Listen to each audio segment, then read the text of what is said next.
One of your toughest jobs as a leader is how to handle underperforming employees. Let's talk about it. I'm Adrian from Adrian's Avenue, and I talk about things that are rich, relatable, and relevant that will help you become the leader that others want to follow. Now, while we would all love to have a team of high-performing employees, that's probably not going to happen. A normal team is going to have some employees on it that are low performers, and this is your opportunity to help these people gain confidence and gain the skills that they need to become an average or better performer on your team. The first thing you want to do is identify the low performers on the team, and you do this by assessing where they are on the team. You can have graphs and you can have charts and just use your key performance indicators to find out how they compare to the average person should be producing, or the quality or activities, but assess who those folks are, and then you can identify them and address those issues. In your assessment of their performance, there are 4 key questions that you want to ask yourself. And the first one is, where do they need the help? Is it in production? Is it in quality? Or is there a certain assignment that they can't get done? Is there a performance issue such as getting to work on time or taking longer lunch hours? Just assess where they are and where they need the help. The second question you want to ask yourself is, why do they need the help? Are they new to the position?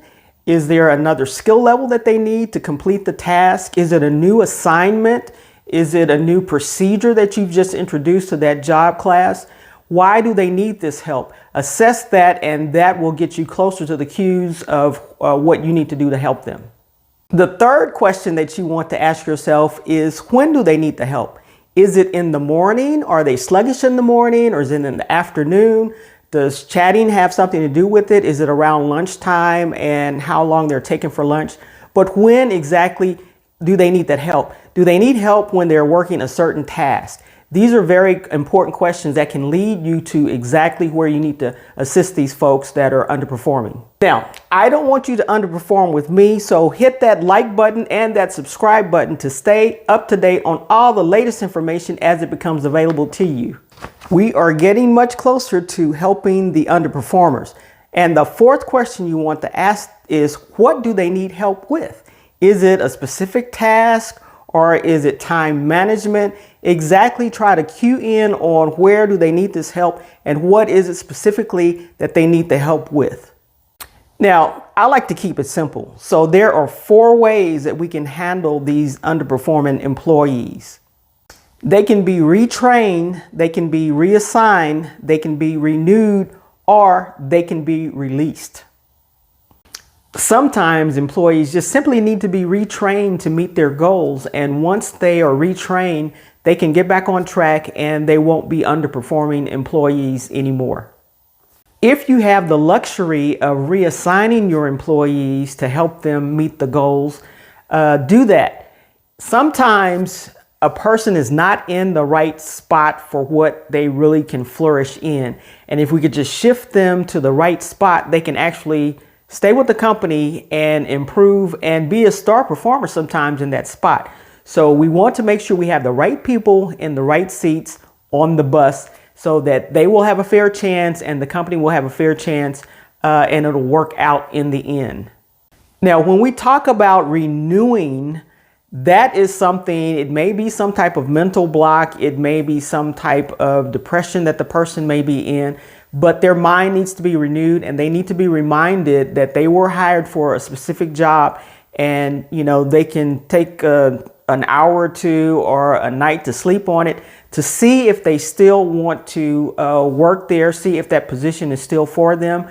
But it could be a mind thing, maybe not a skill thing, just something that they need to get clear in their mind.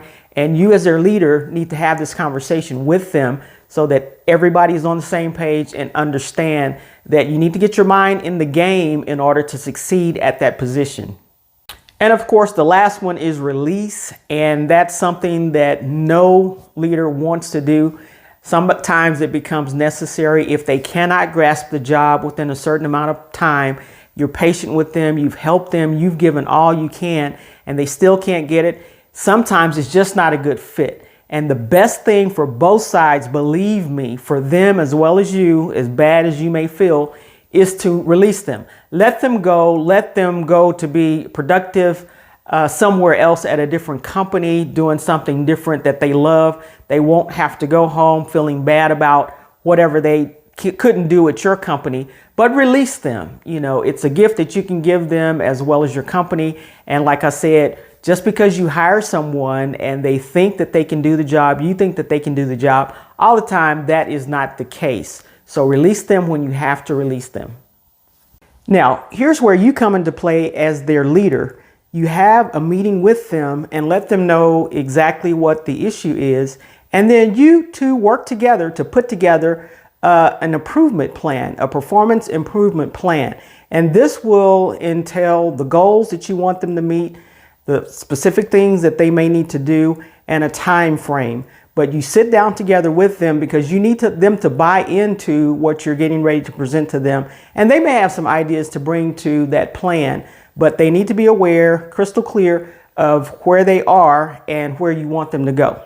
During this time of meeting with them, this is your chance to assist them with what they feel that they need. They may need to get retrained on different tasks.